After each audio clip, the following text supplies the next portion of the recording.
Écoutez cette histoire d'une jeune fille orpheline, maltraitée, mais qui a sorti victoire.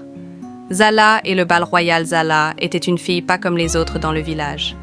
Sa beauté était naturelle, sa gentillesse inégalée.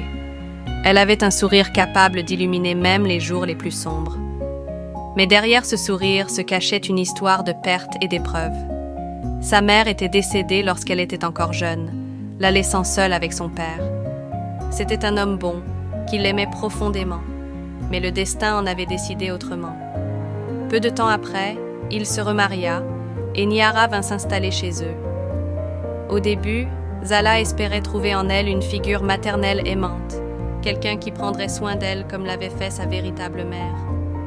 Mais Niara n'était pas cette personne. Dès le premier jour, elle vit Zala comme une menace. Elle avait une fille à elle, mais quoi qu'elle fasse, son propre enfant ne pouvait jamais égaler la grâce et la beauté naturelle de Zala. Chaque fois que Niara regardait Zala, une jalousie amère brûlait en elle. Elle détestait la façon dont les gens admiraient la jeune fille, la manière dont leur regard la suivait lorsqu'elle passait. Mais ce qui l'exaspérait le plus, c'était que Zala ne se montrait jamais fière ou arrogante de sa beauté. Elle restait humble, toujours gentille, toujours douce. Et cela ne faisait qu'attiser davantage la jalousie de Niara. Un jour, une nouvelle se répandit dans tout le royaume. Un grand bal royal allait avoir lieu. C'était l'événement le plus attendu de l'année et chaque jeune femme rêvait d'y assister. Le prince en personne y serait présent, à la recherche de sa future épouse. Le cœur de Zala s'emballa d'excitation. Pour une fois, elle se permit de rêver. Peut-être, juste peut-être, aurait-elle la chance d'y aller. Elle imaginait déjà le grand palais, les lumières éclatantes, la belle musique remplissant l'air. Mais plus que tout, elle rêvait d'une soirée où elle pourrait se sentir libre, libre de sa tristesse, libre de la cruauté de sa belle-mère. Niara, cependant, avait d'autres pensées en tête. Dès qu'elle vit l'excitation dans les yeux de Zala, son cœur se remplit de haine. Il était hors de question que cette fille brille au bal. Non, elle ferait tout ce qui était en son pouvoir pour anéantir les rêves de Zala, avant même qu'ils ne puissent devenir réalité. Plus l'excitation de Zala grandissait, plus le plan machiavélique de Niara se mettait en place. Bientôt, la jeune fille comprendrait jusqu'où la jalousie pouvait aller. Dès l'instant où Zala mentionna le bal royal, le visage de Niara s'assombrit. Elle posa son ouvrage de couture et regarda Zala avec des yeux glacials. « Toi, au bal royal, ricana-t-elle, tu crois vraiment que quelqu'un comme toi a sa place là-bas ?» Le cœur de Zala se serra, mais elle tint bon. « Pourquoi pas? Tout le monde est invité. Je veux juste voir le palais, danser. » Niara l'interrompit d'un rire sec et moqueur. « Toi, danser avec des nobles? Tu penses qu'un prince poserait ne serait-ce qu'un regard sur toi? » Elle se pencha vers elle, sa voix dégoulinant de cruauté. « Tu n'es qu'une pauvre fille avec des rêves stupides. » Zala serra les poings, essayant de retenir ses larmes. Elle avait toujours su que Niara ne l'aimait pas, mais cette fois-ci, c'était différent. C'était de la pure haine.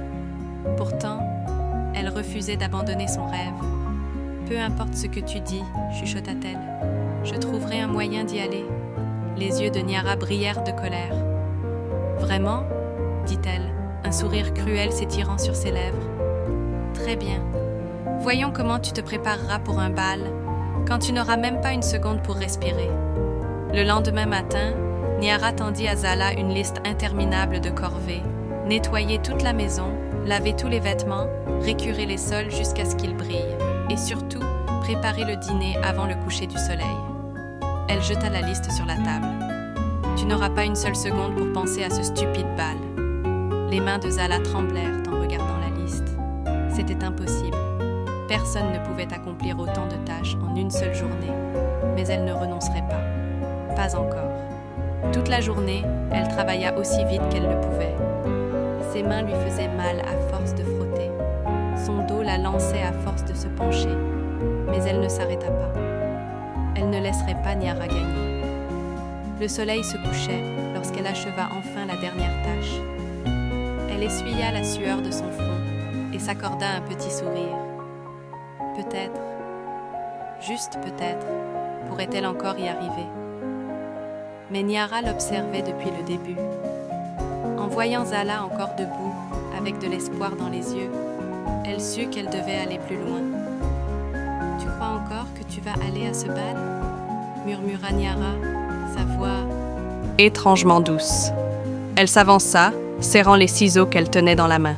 « Voyons voir à quel point tu seras belle après ça. » Cette nuit-là, alors que Zala dormait paisiblement, inconsciente de ce qui l'attendait, Niara se glissa dans sa chambre. D'un geste rapide, elle saisit une poignée des longs et magnifiques cheveux de Zala et commença à couper. La nuit était silencieuse. Le seul bruit dans la maison était la respiration calme de Zala, épuisée par sa journée de travail.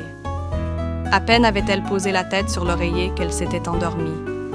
Mais alors qu'elle rêvait du bal royal, des lumières scintillantes et de la belle musique, quelque chose de terrible était sur le point d'arriver. Niara se tenait au-dessus de son lit, tenant une paire de ciseaux aiguisés dans ses mains. Son cœur battait, non pas par culpabilité, mais par excitation. C'était son moment. Si elle ne pouvait pas empêcher Zala d'aller au bal, elle s'assurerait que plus personne ne la regarde jamais de la même façon. Un sourire cruel s'étira sur ses lèvres, alors qu'elle attrapa une autre mèche de cheveux. Le premier coup fut net. Une longue et épaisse mèche tomba sur le lit. Abonnez-vous pour ne pas manquer la suite de cette histoire et d'autres histoires inspirantes.